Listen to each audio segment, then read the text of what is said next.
Hello tacticians, it's Nox here, and today we're going to be looking at the threat level for all the different enemies in the Alpha, Beta and Gamma missions of the Prophecies of War, where we can unlock Shadowsun. But before I go into that, I just want to do my thank yous, and today they go to Spice, Striz, Duffman88, Claven314, Strider, Player 9542, Lackey, Smit Black, Flash Star, Rylanor, Cadavros and Dirty Tony.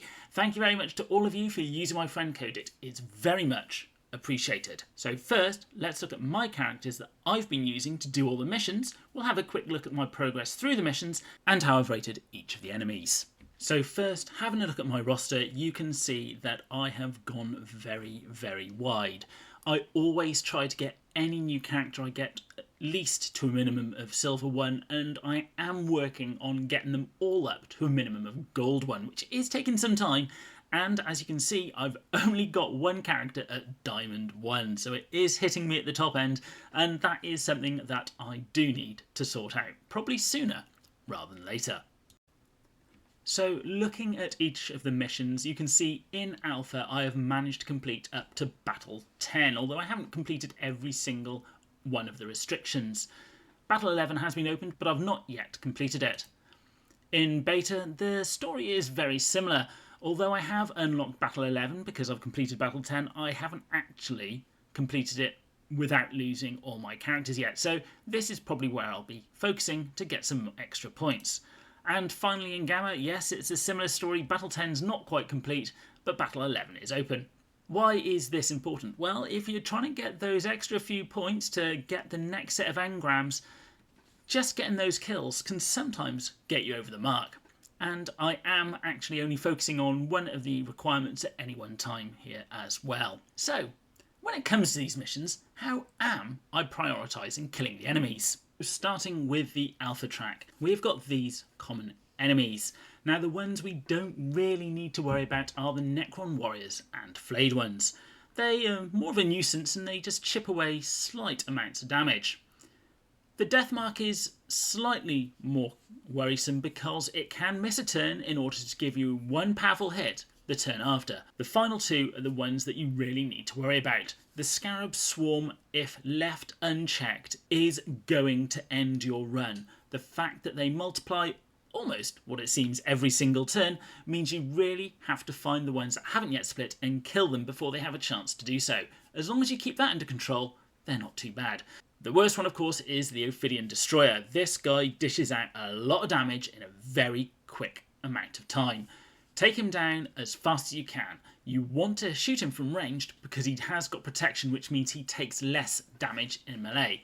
Now, once you get to Battle 9 and above, you'll start coming across the named characters as you go through them. The first one is actually on Battle 9, where you get to come across Makatep, and on Battle 10, you'll get Immerspec here. 11, you'll get Aleph Null and Immerspec, and on 12, I've seen it's the whole gang. In the Beta path, believe it or not, the two that you need to watch out for the most are the Hormigants and Termagants. The reason for this is the more of their own kind that surrounds them, the more attacks they get. So to begin with, they're not much of a threat, but as the mission goes on, they become more and more powerful. The Ripper Swarms aren't much of a threat in and of themselves, so feel free to take care of them a little bit later. But the Tyranid Warrior is definitely one to take care of as soon as you can. The reason being, he will make all the other Tyranids immune to fleeing, which isn't ideal, as preferably you'd like them to run away as you kill them.